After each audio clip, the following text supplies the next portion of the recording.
നമസ്കാരം. പെരുമാറ്റച്ചട്ട ലംഘന പരാതികളിൽ കലുഷിതമാണ് പ്രചാരണ രംഗം.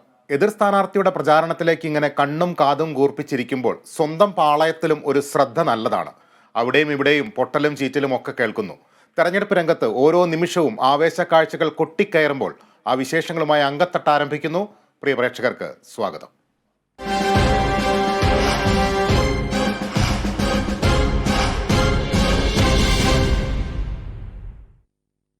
ആദ്യം നോക്കാം വോട്ട് ചിത്രം.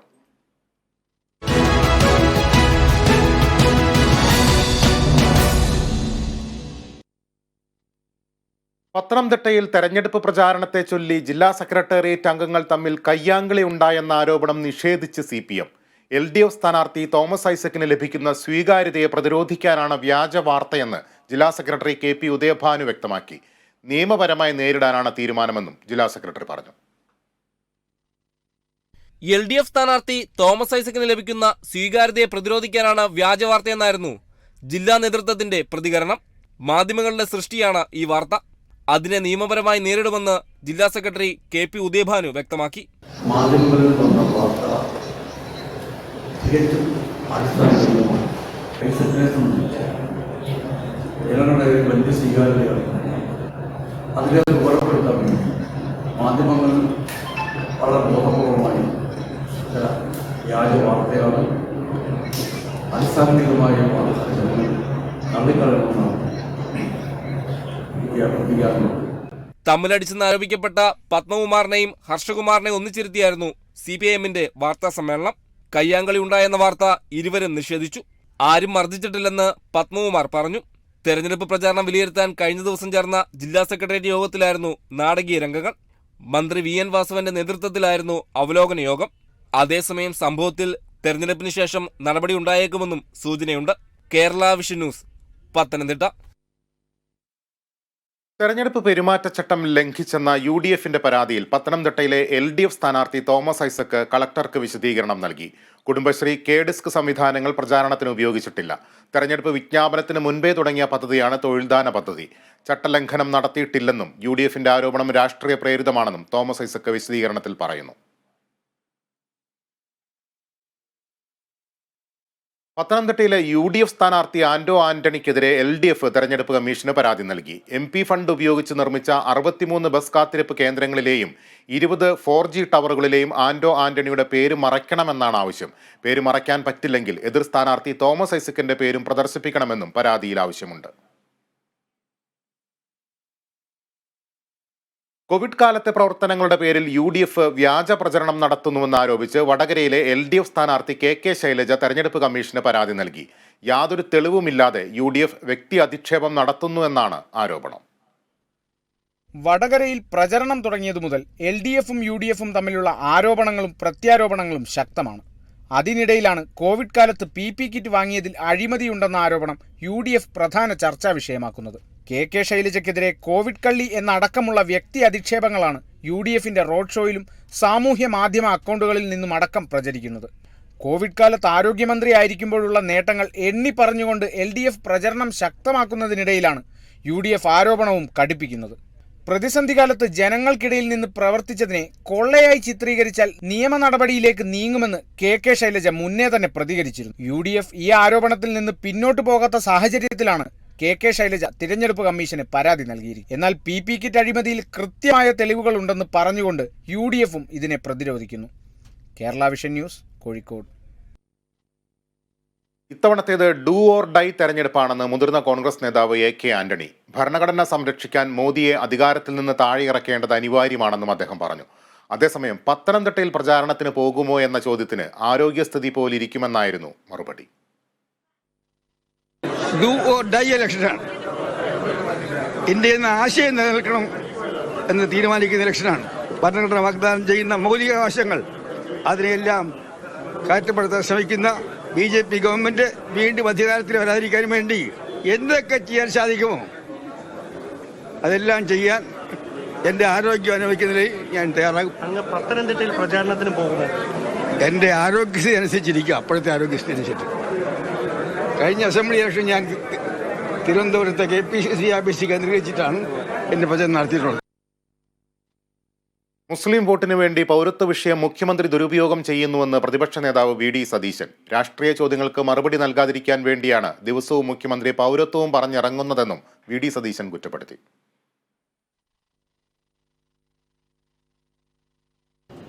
ഞങ്ങൾക്ക് മുഖ്യമന്ത്രി പിണറായി വിജയൻ്റെ സർട്ടിഫിക്കറ്റ് ഒന്നും വേണ്ട. അദ്ദേഹം മുഖ്യമന്ത്രി സ്ഥാനത്ത് ഇരുന്നുകൊണ്ട് പൊതുയോഗങ്ങളിൽ പച്ചക്കള്ളം പറയുകയാണ്. നട്ടാൽ കുറിക്കാത്ത നുണയാണ് പറയുന്നതെന്ന് ഞാൻ നേരത്തെ പറഞ്ഞു. രാഹുൽ ഗാന്ധി പാർലമെൻറ്റിൽ പോയില്ല എന്ന് പറയുന്നത്. രാഹുൽ ഗാന്ധി പാർലമെൻറ്റിൽ പോയി പൗരത്വ നിയമത്തിനെതിരായി വോട്ട് ചെയ്തതിൻ്റെ രേഖകൾ ഞങ്ങൾ ഹാജരാക്കി. ഇത് മുസ്ലിം വോട്ട് കിട്ടുന്നതിന് വേണ്ടി മാത്രം. ഞാൻ ഇതുവരെ പറഞ്ഞിട്ടില്ല. ഈ പൗരത്വ നിയമ പ്രശ്നത്തെ ദുരുപയോഗം ചെയ്യാണ്. എല്ലാവരും മനസ്സിലാക്കേണ്ട ഒരു കാര്യം, ഒരു ആത്മാർത്ഥതയും ഇല്ലാത്ത ആളാണ് പിണറായി വിജയൻ. വർഗീയ ധ്രുവീകരണം നടത്തി വോട്ട് പിടിക്കാനാണ് CPM-ഉം കോൺഗ്രസും ശ്രമിക്കുന്നതെന്ന് BJP സംസ്ഥാന അധ്യക്ഷനും വയനാട്ടിലെ NDA സ്ഥാനാർത്ഥിയുമായ കെ സുരേന്ദ്രൻ. പൗരത്വ നിയമ ഭേദഗതിക്കെതിരെ പ്രചാരണം നടത്തി മുസ്ലിം ന്യൂനപക്ഷത്തെ സ്വാധീനിക്കാനാണ് മുഖ്യമന്ത്രി അടക്കമുള്ളവരുടെ ശ്രമം. ഈ രീതിയെ NDA ശക്തമായി എതിർക്കുമെന്നും കെ സുരേന്ദ്രൻ കൂട്ടിച്ചേർത്തു. കേരളത്തിലെ ഇടതു വലതു മുന്നണികൾ ജനങ്ങളിൽ ഭിന്നിപ്പുണ്ടാക്കി വർഗീയ ധ്രുവീകരണം നടത്തി വോട്ട് പിടിക്കാനുള്ള മത്സരത്തിലാണ് ഏർപ്പെട്ടിരിക്കുന്നത്. ഈ തെരഞ്ഞെടുപ്പിൽ മുഖ്യമന്ത്രി CAA പേര് പറഞ്ഞ് സമാനമായിട്ടുള്ള ഒരു രാഷ്ട്രീയ സാഹചര്യം ഉണ്ടാക്കാനുള്ള പരിശ്രമമാണ് നടത്തുന്നത്. അപായകരമായ സൂചനയാണ് ഇത് നൽകുന്നത്. ഭാരതീയ ജനതാ പാർട്ടിയും ദേശീയ ജനാധിപത്യ സഖ്യവും ഇതിനെ നഖശികാന്തം എതിർക്കാനാണ് തീരുമാനിച്ചത്. ജനങ്ങളിൽ ഭിന്നിപ്പുണ്ടാക്കി വർഗീയ ധ്രുവീകരണത്തിന് ശ്രമിക്കുന്ന മുഖ്യമന്ത്രിക്കും ഇടതുപക്ഷത്തിനുമെതിരായി നമ്മുടെ നാട്ടിലെ ഔദ്യോഗിക പ്രതിപക്ഷം മൗനം അവലംബിക്കുന്നത് എന്തുകൊണ്ടാണ്? സംസ്ഥാന സർക്കാരിനെതിരെയുള്ള ഭരണവിരുദ്ധ വികാരം ഇത്തവണ വോട്ടായി UDF-ന് ലഭിക്കുമെന്ന് RSP സംസ്ഥാന സെക്രട്ടറി ഷിബു ബേബി ജോൺ. മോദിക്ക് കേവല ഭൂരിപക്ഷം കിട്ടില്ലെന്നും ഷിബു കേരള വിഷൻ ന്യൂസിനോട് പറഞ്ഞു. തെരഞ്ഞെടുപ്പ് പ്രഖ്യാപനം വന്നു കഴിഞ്ഞിരിക്കുന്നു. നാമനിർദ്ദേശ പത്രിക സമർപ്പണത്തിനുള്ള ദിവസങ്ങൾ അടുത്തിരിക്കുന്നു. നമ്മളോടൊപ്പം RSPയുടെ സംസ്ഥാന secretary Shri Shibu baby John ചേർന്ന് എങ്ങനെ കാണുന്നു ഇപ്പോഴത്തെ ഒരു തെരഞ്ഞെടുപ്പിൻ്റെ വിജയം? കഴിഞ്ഞ വർഷത്തെ സാധ്യത നിലനിർത്താൻ കഴിയും? അല്ല, രാജ്യത്താകെ ഉള്ളെടുക്കുന്ന സംഭവവികാസങ്ങൾ തിരഞ്ഞെടുപ്പ് അടുക്കുന്നതോടെ വളരെയധികം പ്രാധാന്യം അർഹിക്കുന്നതാണ്. അത് ഇലക്ട്രൽ ബോണ്ടിൻ്റെ അഴിമതിയിൽ തുടങ്ങി അതിനുശേഷം ഏറ്റവും ഒടുവിൽ കെജ്രിവാളിനെ അറസ്റ്റ് ചെയ്യുന്ന അടക്കം ഒരു വലിയ ജനവികാരം ഒരു വലിയ വിഭാഗത്തിനിടയിൽ സൃഷ്ടിച്ചിട്ടുണ്ട് എന്നാണ് ഞാനടക്കം വിലയിരുത്തിയിട്ടുള്ളത്. ഇന്നിപ്പോൾ ഇന്ത്യ രാജ്യത്ത് 2 ചേരിയേ ഉള്ളൂ. ഒന്ന് നരേന്ദ്രമോദിയുടെ ചേരിയും മറ്റൊന്ന് രാഹുൽ ഗാന്ധി നേതൃത്വം കൊടുക്കുന്ന ഇന്ത്യ മുന്നണിയും. ഈ പോരാട്ടത്തിൽ കേരളത്തിൽ രാഹുൽ ഗാന്ധിയെ അധിക്ഷേപിച്ചുകൊണ്ട് നിരന്തരമായ പ്രസ്താവന ഇറക്കുന്ന പിണറായി വിജയൻ അടക്കമുള്ളവർ എവിടെ നിൽക്കുന്നു എന്നുള്ള ചോദ്യം ജനങ്ങളുടെ മുമ്പിൽ വരുന്നു. മാത്രവുമല്ല, പിണറായിയുടെ ഭരണം കേരളത്തെ എല്ലാ മേഖലയിലും തകർത്ത് തരിപ്പണമാക്കുന്ന നിലയിലേക്കാണ് കാര്യങ്ങൾ പോകുന്നത്. ഇതിനെതിരെയുള്ള ശക്തമായ ജനരോഷവും പ്രതിഫലിക്കും. ഇപ്പോൾ നടന്നു വരുന്ന ഭരണത്തിൻ്റെ ഒരു വിലയിരുത്തൽ കൂടിയായി മാറുമോ തെരഞ്ഞെടുപ്പ്? തീർച്ചയായിട്ടും ജനങ്ങൾ ഒരു അവസരത്തിന് വേണ്ടി കാത്തിരിക്കുകയാണല്ലോ. അവർക്ക് അവരുടെ രോഷം പ്രകടിപ്പിക്കാനുള്ള ഒരു അവസരവും കൂടിയാണല്ലോ. ദേശീയ തലത്തിലേക്കുള്ള തിരഞ്ഞെടുപ്പാണെന്ന് പറയുന്നെങ്കിലും അവരെ ഇത്തരം ബുദ്ധിമുട്ടിലാക്കിയിരിക്കുന്ന കേരളത്തിലെ പിണറായി ഗവൺമെൻറ്റിനെതിരെ അവരുടെ ഒരു വികാരം പ്രകടിപ്പിക്കാനുള്ള ഒരു അവസരമായി തൊട്ടു മുമ്പിൽ വരുന്ന ഈ തെരഞ്ഞെടുപ്പിനെ അവർ സമീപിക്കും. അതിൻ്റെ പ്രതിഫലനം തീർച്ചയായിട്ടും തെരഞ്ഞെടുപ്പിലുണ്ടാവും. സാധാരണഗതിയിൽ ഈ സ്ഥാനാർത്ഥി നിർണയ സമയത്തുണ്ടാകുന്ന വാഗ്വാദങ്ങൾ അല്ലെങ്കിൽ ചേരിപ്പിരിവുകളൊന്നും ഇല്ലാതെ തന്നെ ഇത് മുന്നോട്ട് പോയി. അപ്പോൾ അത് UDF-ൻ്റെ ഒരു കെട്ടുറപ്പിനെയാണോ കാണിക്കുന്നത്? UDF-നെ കുറിച്ച് നിർഭാഗ്യവശാൽ അങ്ങനെ ഒരു പെർസെപ്ഷനുണ്ട്. തമ്മിലടിക്കുന്നു, അച്ചടക്കരാഹിത്യമുണ്ട് എന്നല്ല. പക്ഷേ കഴിഞ്ഞ കുറേ കാലമായി ഞാൻ പറയുന്നുണ്ട്, ഒറ്റപ്പെട്ട സംഭവങ്ങൾ മാധ്യമങ്ങൾ ഇങ്ങനെ വലിയ വാർത്ത കൊടുക്കുന്ന ഒഴിച്ചാൽ താരതമ്യേന ഇത്ര സമാധാനപരമായി UDF പോയ ഒരു കാലഘട്ടം, ഇന്ത്യൻ നാഷണൽ കോൺഗ്രസ് പോയൊരു കാലഘട്ടം കഴിഞ്ഞ 25 വർഷത്തിനിടയിൽ എനിക്ക് ഓർമ്മയുണ്ടാകുന്നില്ല. നിലവിൽ അതുപോലെ തന്നെ ഏറ്റവും കൂടുതൽ മന്ത്രിസഭയ്ക്കെതിരെ ആരോപണം ഉന്നയിക്കുകയും നടപടികളുമായി മുന്നോട്ട് പോയത് ഗവർണറാണ്. ഗവർണറുടെ ഈ നിലപാടുകൾ BJPക്ക് ഏതെങ്കിലും തരത്തിലുള്ളൊരു ആനുകൂല്യമായി മാറുമോ? ഇതൊരു നാടകമല്ലേ. ഇത് പബ്ലിക് കൺസംഷന് വേണ്ടി പറഞ്ഞാലും രാഷ്ട്രീയം ഗൗരവത്തിൽ നിരീക്ഷിക്കുന്നവർക്കെല്ലാം ഈ നാടകം എന്താണെന്നുള്ളത് മനസ്സിലാകും. ഒരു ഭാഗത്ത് ഞങ്ങളാണ് സംഘപരിവാറിനെ എതിർക്കുന്നത് എന്ന് വരുത്തി തീർക്കാനുള്ള ഒരു പരിശ്രമത്തിൻ്റെ ഭാഗമായി ഗവൺമെൻറ് ഏറ്റുമുട്ടൽ ഇതുപോലെ പ്രാധാന്യം കൊടുത്തു വന്നു. വിശ്വാസികൾക്ക് മുന്നറിയിപ്പുമായി ഇരിങ്ങാലക്കുട രൂപത. ക്രൈസ്തവരുടെ ജീവനും അവകാശങ്ങൾക്കും വേണ്ടി നിലകൊള്ളുന്നവരെ പിന്തുണയ്ക്കണമെന്ന് രൂപതാ മുഖപത്രം കേരള സഭ. സഭയ്ക്ക് രാഷ്ട്രീയമില്ല, എന്നാൽ കതിരും പതിരും തിരിച്ചറിയാൻ കഴിയുന്ന പ്രബുദ്ധരാണ് ക്രൈസ്തവരെന്നും ഏപ്രിൽ ലക്കത്തിലെ മുഖപ്രസംഗത്തിൽ പറയുന്നു. പണവും പ്രലോഭനങ്ങളും നൽകി വോട്ടർമാരെ സ്വാധീനിക്കുന്നുവെന്ന് പറയുന്ന മുഖപ്രസംഗം. ഭരിക്കാനുള്ള ഭൂരിപക്ഷം ലഭിച്ചില്ലെങ്കിൽ കോടികൾ വാഗ്ദാനം ചെയ്ത് ജനപ്രതിനിധികളെ വിലക്ക് വാങ്ങി സർക്കാരുകളെ സൃഷ്ടിക്കപ്പെടുന്നത് ആവർത്തിക്കപ്പെടുന്ന അപഹാസ്യമായ നാടകങ്ങളാണെന്നും കുറ്റപ്പെടുത്തുന്നു. ഈയിടെ പാർട്ടി മാറിയവരെയും മുഖപ്രസംഗം വിമർശിക്കുന്നുണ്ട്. തെരഞ്ഞെടുപ്പ് അടുക്കുമ്പോൾ അധികാരത്തിന്റെ പച്ചപ്പ് തേടുന്നവരാണ് പാർട്ടി മാറുന്നവരെന്നാണ് വിമർശനം. കോടതികളെയും CBI, ED തുടങ്ങിയ ജനാധിപത്യ സ്ഥാപനങ്ങളെ സ്വാധീനിക്കാനും പിടിച്ചെടുക്കാനും വിമത ശബ്ദങ്ങളെ അടിച്ചമർത്താനുള്ള അപകടകരമായ നീക്കങ്ങളും തലനീട്ടുന്നുവെന്നും മുഖപ്രസംഗം ചൂണ്ടിക്കാട്ടുന്നു. ഇന്ത്യ ജനാധിപത്യ രാഷ്ട്രമായി തുടരുമോ എന്നും അതോ മതമൗലിക രാഷ്ട്രീയമായി മാറണമോ എന്നതും ഈ തെരഞ്ഞെടുപ്പ് വ്യക്തമാക്കുമെന്നും മുഖപ്രസംഗത്തിൽ പറയുന്നു. ഇന്ത്യയിലെ പൗരന്മാരെന്ന നിലയിൽ തലയുയർത്തി നടക്കാനും ആഭിജാത്യ ബോധ്യത്തോടെ ജീവിക്കാനും കഴിയുന്നതാകട്ടെ ചൂണ്ടുവിരലിൽ മഷി പുരളുമ്പോൾ ചിന്തയെന്ന ആഹ്വാനത്തോടെയാണ് മുഖലേഖനം അവസാനിപ്പിക്കുന്നത്. Kerala vision news, Thrissur. തെരഞ്ഞെടുപ്പ് പ്രചാരണം മികച്ചതാക്കാനുള്ള ശ്രമത്തിലാണ് ഓരോ മുന്നണികളും. ഇത്തവണത്തെ പ്രചരണം പൊലിപ്പിക്കാൻ പാർട്ടി കൊടികൾക്കും തോരണങ്ങൾക്കും പുറമെ സ്ഥാനാർത്ഥികളുടെ പടം വെച്ചുള്ള ടീഷർട്ടുകൾ വരെയുണ്ട്. രാഷ്ട്രീയ ഭേദമന്യേ എല്ലാവരെയും ഒരുപോലെ സ്വീകരിക്കുകയാണ് ഈ കച്ചവടക്കാർ.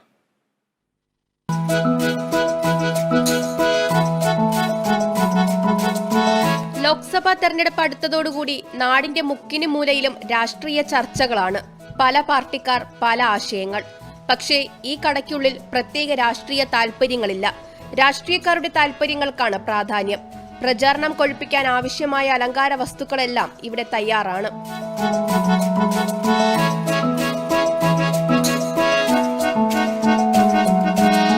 നല്ല രീതിയിൽ കച്ചവടം നടക്കുന്നുണ്ട്. എല്ലാ പാർട്ടിക്കാരും വന്ന് കൊടികളും തോരണങ്ങളും പിന്നെ അലങ്കാരത്തിന് വേണ്ടിയിട്ടുള്ള എല്ലാ അനുബന്ധിച്ചുള്ള സാധനങ്ങളെല്ലാം വാങ്ങുന്നുണ്ട്. നല്ല രീതിയിലാണ് സഹകരിക്കുന്നത് എല്ലാ രാഷ്ട്രീയ പാർട്ടിക്കാരും. കടയുടമ രതീഷ് ചേട്ടന് വ്യക്തമായ രാഷ്ട്രീയമുണ്ട്. പക്ഷേ കച്ചവടത്തിൽ രാഷ്ട്രീയം കലർത്തരുതെന്നാണ് അഭിപ്രായം. എനിക്ക് ഈ കടക്കകത്ത് കയറുമ്പോൾ പാർട്ടി എല്ലാം ഞാൻ മാറ്റിവെക്കും. കാരണം എന്ന് വെച്ച് കഴിഞ്ഞാൽ എൻ്റെ ബിസിനസ് എന്ന് പറയുന്നത് എല്ലാ രാഷ്ട്രീയ പാർട്ടിക്കാർക്കും വേണ്ടിയുള്ളതാണ്. അവർക്ക് ആവശ്യത്തിന് അവരുടെ ഈ പരിപാടി വിജയിപ്പിക്കുന്നതിൻ്റെ ഒരു ഭാഗമായി ഞാൻ മാറുകയാണ്. ഞാൻ അറിയാതെ തന്നെ മാറുകയാണ്. അപ്പോൾ അതുകൊണ്ട് ഇതിനകത്ത് കയറുമ്പോൾ എനിക്കൊരു രാഷ്ട്രീയം വ്യക്തമായിട്ടില്ല, എന്നാൽ എനിക്ക് വ്യക്തമായ രാഷ്ട്രീയം ഉണ്ട്. തീയതി അടുത്തതോടെ തിരഞ്ഞെടുപ്പ് തിരക്കേറി. രാഷ്ട്രീയം മാറ്റിവെച്ച് വരുന്നവർക്ക് ആവശ്യപ്പെടുന്ന സാധനങ്ങൾ നൽകണം. പാർട്ടി നിറങ്ങളിലുള്ള കൊടിതോരണങ്ങളും കിരീടവും ഹാരവും ഉൾപ്പെടെ സ്ഥാനാർത്ഥികളുടെ പടം വെച്ചുള്ള ടീഷർട്ടുകൾ വരെയുണ്ട്. ശക്തമായ പോരാട്ടമാണ് ഇപ്പോൾ നടന്നുകൊണ്ടിരിക്കുന്നത്. അപ്പോൾ ആ പോരാട്ടത്തിനെല്ലാം അതിൻ്റെ അലങ്കാരത്തിന് വേണ്ടി ഞങ്ങളും ശക്തമായി മുന്നോട്ട് നിൽക്കുകയാണ്. 10-13 തൊഴിലാളികളുമായി ഞാനിങ്ങനെ സജ്ജമായി നിൽക്കുകയാണ്. ഏത് നിമിഷവും അവർ പറയുന്ന പതാകകൾ തയ്യാറാക്കി, കൊടിതോരണങ്ങൾ തയ്യാറാക്കി, അലങ്കാര വസ്തുക്കൾ തയ്യാറാക്കി ഞങ്ങളും ഈ പാർലമെൻറ്റ് തെരഞ്ഞെടുപ്പിൽ തയ്യാറായി നിൽക്കുകയാണ്.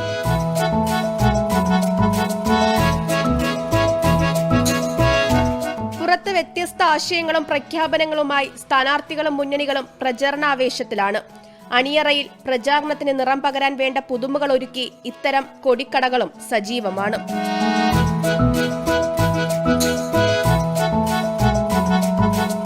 തിരുവനന്തപുരത്ത് നിന്നും ക്യാമറാമാൻ ബിനിൽ നെടുമങ്ങാടിനൊപ്പം Suryagayathri, Kerala vision news.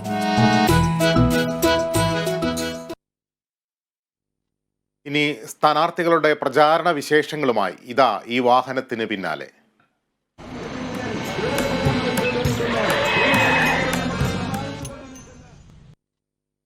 BJP സംസ്ഥാന പ്രസിഡന്റ് K. സുരേന്ദ്രൻ മത്സരിക്കാനെത്തിയതോടെ വയനാടിന്റെ രാഷ്ട്രീയ ചിത്രം മാറുകയാണെന്ന് കോഴിക്കോട് ലോക്സഭാ മണ്ഡലം NDA സ്ഥാനാർത്ഥി MT രമേശ്. വയനാട്ടിൽ മത്സരം ഇന്ത്യ മുന്നണിയും ദേശീയ ജനാധിപത്യ സഖ്യവും തമ്മിലാണ്. ആ മത്സരത്തിന്റെ സ്വാധീനം കോഴിക്കോട് പ്രതിഫലിക്കുമെന്നും MT രമേശ് കേരള വിഷൻ ന്യൂസിനോട് പറഞ്ഞു. കോഴിക്കോട് ലോക്സഭാ മണ്ഡലം NDA സ്ഥാനാർത്ഥി MT രമേശ് ഇന്ന് കോഴിക്കോട് കോർപ്പറേഷന് മുന്നിൽ സത്യാഗ്രഹ സമരത്തിലാണ്. സ്ഥാനാർത്ഥി നമ്മളോട് കൂടി ചേരുകയാണ്. പ്രചരണം മാറ്റിവെച്ചുകൊണ്ടുള്ളൊരു സത്യാഗ്രഹ സമരത്തിലേക്ക് പോവുകയാണ്. എന്തൊക്കെയാണ് ആവശ്യങ്ങൾ? കോഴിക്കോട് നഗരത്തിലെ അടിയന്തര സ്വഭാവമുള്ള പ്രശ്നമാണ് ഞാനിന്ന് ഉയർത്തിയിട്ടുള്ളത്. കഴിഞ്ഞ ഒരാഴ്ചക്കാലമായിട്ട് ഈ നഗരത്തിലെ ജനങ്ങൾക്ക് കുടിക്കാൻ കുടിവെള്ളം ലഭിക്കുന്നില്ല. ആവർത്തിച്ച് പരാതി പറഞ്ഞിട്ടും അത് പരിഹരിക്കാൻ കോർപ്പറേഷൻ്റെ ഭാഗത്ത് ഒരു നടപടി ഉണ്ടാകുന്നില്ല. ഒന്നോ രണ്ടോ പ്രദേശത്ത് മാത്രമല്ല, കോഴിക്കോട്ട് ധാരാളം പ്രദേശങ്ങളിൽ ആൾക്കാർക്ക് കുടിവെള്ളം ലഭിക്കാതിരിക്കുകയാണ്. പ്രാഥമിക കൃത്യങ്ങൾ നിർവഹിക്കാൻ പോലും ആളുകൾ സാധ്യതകൾ, പ്രത്യേകിച്ചും ഈ റംസാൻ കാലഘട്ടത്തിലൊക്കെ വെള്ളത്തിന് ഉപയോഗം കൂടുതലാണ്. ആ സമയത്ത് പോലും അതിരൂക്ഷമായ കുടിവെള്ള പ്രശ്നമാണ്. ഇവർ വാട്ടർ അതോറിറ്റിയെ കുറ്റം പറഞ്ഞുകൊണ്ട് കൈകഴുകുകയാണ് കോർപ്പറേഷൻ ചെയ്യുന്നത്. വാട്ടർ അതോറിറ്റിയുടെ ഭാഗത്ത് സാങ്കേതിക തകരാറുകൾ അത് പരിഹരിക്കാൻ ആവശ്യമായ ചർച്ചകൾ നടത്തി ജനങ്ങൾക്ക് വെള്ളം എത്തിക്കേണ്ടത് കോർപ്പറേഷനാണ്. അതുകൊണ്ട് കോർപ്പറേഷന്റെ ഭാഗത്ത് ഗുരുതരമായ വീഴ്ചയാണ്. ആളുകളുടെ കുടിവെള്ളം മുട്ടിക്കുകയാണ്. ഈ പ്രശ്നം പോകുന്ന സ്ഥലത്തൊക്കെ ആളുകൾ പരാതിപ്പെടുകയാണ്. അങ്ങനെ പരാതിപ്പെടുന്ന സാഹചര്യം ഉള്ളതുകൊണ്ടാണ് ഈ വിഷയം ഏറ്റെടുത്തുകൊണ്ട് ഇന്നത്തെ ഉച്ചവരെ പ്രചരണത്തിന് അവധി കൊടുത്തുകൊണ്ട് ഈ സമരത്തിന് നേതൃത്വം കൊടുക്കാൻ വേണ്ടി തീരുമാനിച്ചത്. കോഴിക്കോട് മണ്ഡലത്തിൽ എന്തൊക്കെ വികസന പ്രവർത്തനങ്ങളാണ് ചർച്ച ചെയ്യുന്നത്? കോഴിക്കോട് ജനങ്ങളുടെ അടിസ്ഥാന പ്രശ്നങ്ങൾ പരിഹരിക്കണം. നാം വലിയ വലിയ കാര്യങ്ങളെക്കുറിച്ച് പറഞ്ഞിട്ട് കാര്യമില്ല. ഏറ്റവും ബേസിക് ആയിട്ടുള്ള പ്രശ്നമാണ് ഇപ്പം ഞാൻ പറഞ്ഞ കുടിവെള്ള പ്രശ്നം പരിഹരിക്കേണ്ട വിഷയമാണ്. നാളിതുവരെ ഈ കോർപ്പറേഷൻ്റെയോ അല്ലെങ്കിൽ ഈ മണ്ഡലത്തിൽ ജയിച്ചു പോയിട്ടുള്ള ഒരാൾക്കും സാധിച്ചിട്ടില്ല. 1 മണിക്കൂർ മഴ പെയ്താൽ വെള്ളക്കെട്ടാണ് കോഴിക്കോട് നഗരം, പരിഹാരം ഉണ്ടായിട്ടില്ല. കോഴിക്കോട് നഗരത്തിൽ മാലിന്യ നിർമ്മാർജ്ജനം ഇന്നും പരിഹരിക്കപ്പെടാത്ത പ്രശ്നമാണ്. ആലത്തൂർ മണ്ഡലം UDF സ്ഥാനാർത്ഥി രമ്യ ഹരിദാസിന്റെ പ്രചാരണ പരിപാടികൾ അതിവേഗം മുന്നേറുകയാണ്. വടക്കാഞ്ചേരി നിയോജക മണ്ഡലത്തിലെ 2ാം ഘട്ട പര്യടനമാണ് ഇപ്പോൾ പുരോഗമിക്കുന്നത്. സ്ഥാപനങ്ങൾ, വ്യക്തികൾ, ആരാധനാലയങ്ങൾ എന്നിവിടങ്ങളിലാണ് സന്ദർശനം.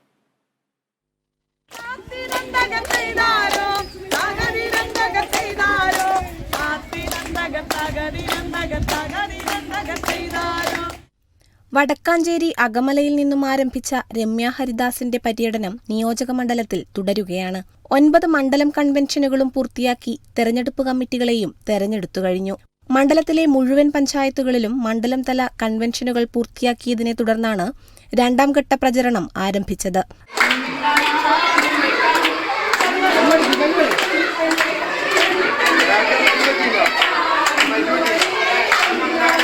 അകമല ശ്രീധർമ്മശാസ്താ ക്ഷേത്രത്തിലെത്തിയ സ്ഥാനാർത്ഥിയും സംഘവും ക്ഷേത്രം ജീവനക്കാരെയും ഭക്തരെയും കണ്ട് വോട്ടഭ്യർത്ഥിച്ചു. തുടർന്ന് ഉത്രാളിക്കാവ് ക്ഷേത്രത്തിലും മാരാത്തുകുന്ന് ജുമാ മസ്ജിദിലും സന്ദർശനം നടത്തി. പിന്നീട് നഗരത്തിലെ വ്യാപാര സ്ഥാപനങ്ങളിലും വിദ്യാലയങ്ങളിലും അവശത നേരിടുന്ന മുതിർന്ന UDF പ്രവർത്തകരുടെ വീടുകളിലുമെത്തി വോട്ടഭ്യർത്ഥിച്ചു. തെരഞ്ഞെടുപ്പ് committee chairman K. Ajith Kumar, DCC സെക്രട്ടറിമാരായ ജിജോ കുര്യൻ, ഷാഹിദ റഹ്മാൻ, വടക്കാഞ്ചേരി മണ്ഡലം പ്രസിഡന്റ് ബിജു ഇസ്മായിൽ തുടങ്ങിയവരും സ്ഥാനാർത്ഥിയോടൊപ്പമുണ്ട്.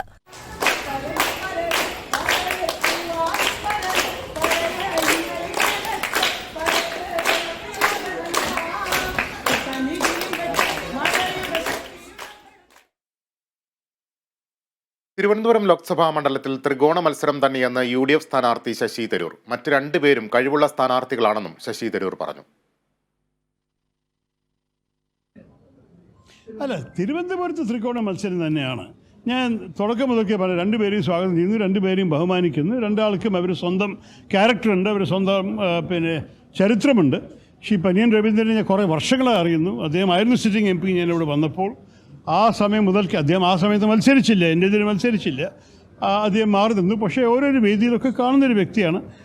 2 ആളും ക്രിക്കറ്റ് ആരാധകരായ ഇടയ്ക്ക് ക്രിക്കറ്റ് സ്റ്റേഡിയത്തിൽ കാണാറുണ്ട്. അതുകൊണ്ട് എനിക്ക് ശ്രീ പനിയൻ രവീന്ദ്രൻ്റെ ഒരു ഒരു ഒരു ഒരു എന്താ പറയുക, ഞാൻ ഒരു സുഹൃത്തായി കാണാമെന്നും കൂടി പറയാം. രാജീവ് ചന്ദ്രശേഖർ ഞാൻ ഡൽഹിയിൽ പലതവണ കണ്ടിട്ടുണ്ട്. അദ്ദേഹം ആദ്യം ഞാൻ കണ്ടു പരിചയപ്പെടുന്നത് ഒരു പ്രസിദ്ധപ്പെട്ട ഒരു ബിസിനസ്മാനായിട്ടും പല വിധത്തിലൊരു വലിയ ബിസിനസ്സുകാരനായിട്ടാണ് പ്രധാനപ്പെട്ടത് അറിയുന്നത്. പിന്നെ ഇന്നാൾ 2 വർഷം മുമ്പ് അദ്ദേഹം ഒരു മന്ത്രിസ്ഥാനത്തിൽ വന്നു. ആ കാര്യത്തിൽ എൻ്റെ സഹകരണം എല്ലാ വിഷയത്തിലും ഉണ്ടായിട്ടുള്ള ആവശ്യം വരുമ്പോൾ അദ്ദേഹത്തിൻ്റെ ക്യാബിനറ്റ് മന്ത്രിയോടൊപ്പമാണ് കൂടുതൽ എൻ്റെ സമ്പർക്കമായിരുന്നത്. ഞാനായിരുന്നു IT കമ്മിറ്റിയുടെ ചെയർമാൻ. സ്ഥാനാർത്ഥി പ്രഖ്യാപനത്തിന് ശേഷം വയനാട്ടിലെത്തിയ BJP സംസ്ഥാന അധ്യക്ഷൻ K. സുരേന്ദ്രന് വൻ വരവേൽപ്പ്. വയനാടിന്റെ കവാടമായ ലക്കിടിയിൽ എത്തിച്ചേർന്ന സുരേന്ദ്രനെ NDA നേതാക്കൾ ഹാരാർപ്പണം നടത്തി സ്വീകരിച്ചു. വയനാടൻ ചുരത്തിന്റെ ശില്പി കരിന്തണ്ടന്റെ സ്മാരകത്തിൽ പുഷ്പാർച്ചന നടത്തിയാണ് K. സുരേന്ദ്രൻ വയനാട്ടിൽ പര്യടനം ആരംഭിച്ചത്. കൽപ്പറ്റ പുതിയ ബസ് സ്റ്റാൻഡ് പരിസരത്തെത്തിയ സ്ഥാനാർത്ഥിയെ സ്വീകരിക്കാൻ വൻ പൗരാവലിയായിരുന്നു കാത്തുനിന്നത്. സ്ത്രീകളുടെ അത്ഭുതപൂർവമായ തിരക്കും ശ്രദ്ധേയമായി. കണ്ണേ കരളെ KSA ഞങ്ങളുടെ ഓമന നേതാവെ തുടങ്ങിയ ആവേശകരമായ മുദ്രാവാക്യം മുഴക്കി NDA പ്രവർത്തകർ റോഡ് ഷോ ഗംഭീരമാക്കി. കൽപ്പറ്റ പുതിയ ബസ് സ്റ്റാൻഡ് പരിസരത്തു നിന്നും ആരംഭിച്ച റാലി NDA വയനാട് പാർലമെന്റ് മണ്ഡലം തെരഞ്ഞെടുപ്പ് കമ്മിറ്റി ഓഫീസിന് മുമ്പിലാണ് അവസാനിച്ചത്. വയനാടിന്റെ ചരിത്രത്തിൽ ആദ്യമായാണ് ഒരു NDA സ്ഥാനാർത്ഥിക്ക് ഇത്രയും വലിയ സ്വീകരണം ലഭിക്കുന്നതെന്ന് തെരഞ്ഞെടുപ്പ് കൺവീനർ പ്രശാന്ത് മലവയൽ പറഞ്ഞു. നരേന്ദ്രമോദിയോടുള്ള വയനാട്ടിലെ ജനങ്ങളുടെ സ്നേഹവും സുരേന്ദ്രനിലുള്ള വിശ്വാസവുമാണ് പ്രകടമായതെന്നും അദ്ദേഹം പറഞ്ഞു. വയനാട്ടിൽ ദീർഘകാലം പൊതുപ്രവർത്തനം നടത്തിയ പാരമ്പര്യമുള്ള നേതാവാണ് സുരേന്ദ്രനെന്നും അദ്ദേഹത്തിന് വയനാട്ടുകാരുടെ പ്രശ്നങ്ങൾ മറ്റാരെക്കാളും നന്നായി അറിയാമെന്നും BJP സംസ്ഥാന സമിതി അംഗം സന്ദീപ് വാര്യർ പറഞ്ഞു. മണ്ണിന്റെ മണമുള്ള നേതാവാണ് NDA സ്ഥാനാർത്ഥിയെന്നും അദ്ദേഹം കൂട്ടിച്ചേർത്തു. RJP സംസ്ഥാന അധ്യക്ഷ CK ജാനു, മുതിർന്ന വനവാസി കല്യാണാശ്രമം നേതാവ് പള്ളിയറ രാമൻ, BDJS സംസ്ഥാന വൈസ് പ്രസിഡന്റ് പൈലി വാത്തിയാട്ട്, മുതിർന്ന BJP നേതാവ് PC മോഹനൻ മാസ്റ്റർ, വയനാട് ലോക്സഭാ മണ്ഡലം ഇൻചാർജ് TP ജയചന്ദ്രൻ എന്നിവർ പങ്കെടുത്തു. Kerala vision news, Wayanad. ചരിത്രത്തിന്റെ താളുകളിൽ നിറം മങ്ങാതെ കിടക്കുന്ന തെരഞ്ഞെടുപ്പ് സംഭവങ്ങളിലേക്കുള്ള തിരിഞ്ഞുനോട്ടമാണിനി. കാണാം ചരിത്ര സ്പന്ദനം.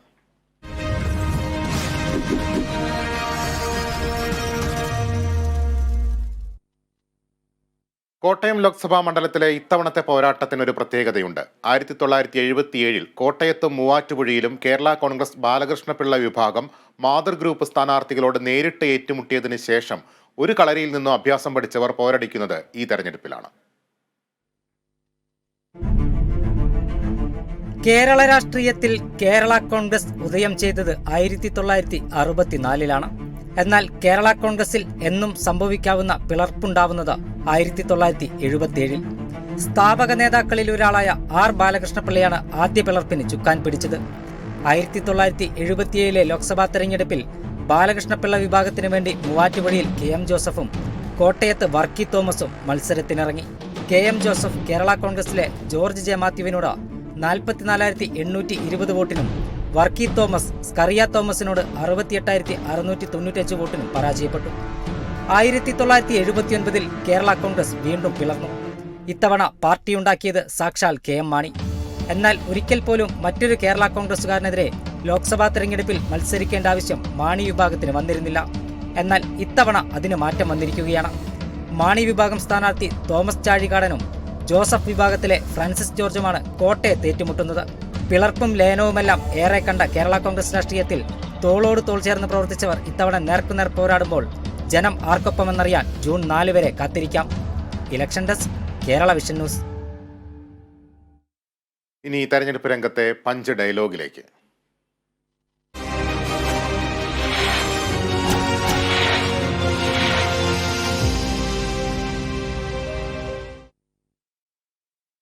ഈ തെരഞ്ഞെടുപ്പ് കഴിയുമ്പോൾ CPM-ന്റെയും 2029 തെരഞ്ഞെടുപ്പ് കഴിയുമ്പോൾ കോൺഗ്രസിന്റെയും ദേശീയ പാർട്ടി പദവി നഷ്ടപ്പെടുമെന്ന് BJP സംസ്ഥാന പ്രസിഡന്റ് K സുരേന്ദ്രൻ. വയനാട് ജനതയെ രാഹുൽ ഗാന്ധി നിരാശരാക്കി. തിരക്കുള്ള ദേശീയ നേതാക്കളെ അവരുടെ വഴിക്ക് വിടണമെന്നും K സുരേന്ദ്രൻ കോഴിക്കോട് പറഞ്ഞു. ദേശീയ പാർട്ടി എന്നുള്ള പദവി കോൺഗ്രസിന് 2024 CPM-ന് 2024 ലോക്സഭാ തെരഞ്ഞെടുപ്പ് കൂടി കഴിയും. 2029 ആകുമ്പോഴേക്ക് കോൺഗ്രസിൻ്റെയും സ്ഥിതി അതുതന്നെയായിരിക്കും. വയനാടൻ ജനതയെ അങ്ങേയറ്റം രാഹുൽ ഗാന്ധി നിരാശരാക്കി. പൂർണ്ണമായിട്ടും വയനാട്ടിലെ ജനങ്ങൾ രാഹുൽ ഗാന്ധിയുടെ പ്രവർത്തനത്തിൽ 5 വർഷം കഴിയുമ്പോൾ നിരാശരാണ്. പാനി രാജി ആയാലും രാഹുൽജി ആയാലും അവർക്ക് വയനാടിന് വേണ്ടി ഒന്നും ചെയ്യാൻ കഴിയില്ല. എൻ്റെ അഭ്യർത്ഥന അവരെ ഇപ്പോൾ അവർ ചെയ്തുകൊണ്ടിരിക്കുന്ന ജോലികളിലേക്ക് സ്വതന്ത്രമായി വിടുക. നാടെങ്ങും തെരഞ്ഞെടുപ്പ് ആവേശം തിളച്ചു മറിയുമ്പോൾ നാട്ടുവഴികളിലും നഗരവീഥികളിലും നിറയുന്ന ചർച്ചകളിലേക്ക് ക്യാമറ തിരിക്കുകയാണ്. ഇനി നാട് പറയട്ടെ.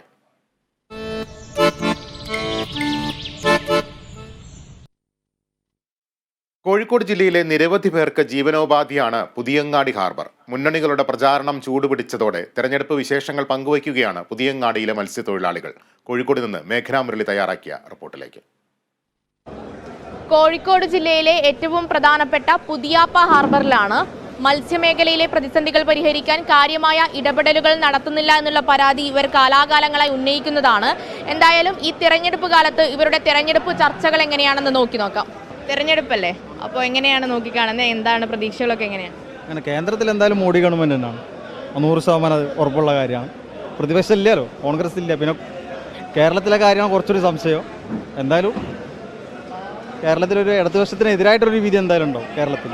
വികസനത്തിൽ ആരാണ് നമുക്ക് എന്തെങ്കിലും തരുന്നത് അവർക്കുള്ള വോട്ട് നമ്മളോട് കൊടുക്കും. ഇന്ന പാർട്ടിയൊന്നുമില്ല. ആര് നല്ല ജയിച്ചു കഴിഞ്ഞാൽ നല്ലൊരു വാർന്ന കാഴ്ച വെക്കണം. ആരായാലും ആരെങ്കിലും ഒരാൾക്ക് വോട്ട് ചെയ്യും. അതന്നെ വോട്ട് ചെയ്യല്ലേ, വോട്ട് പോയിട്ട് BJP ചെയ്യുള്ളൂ.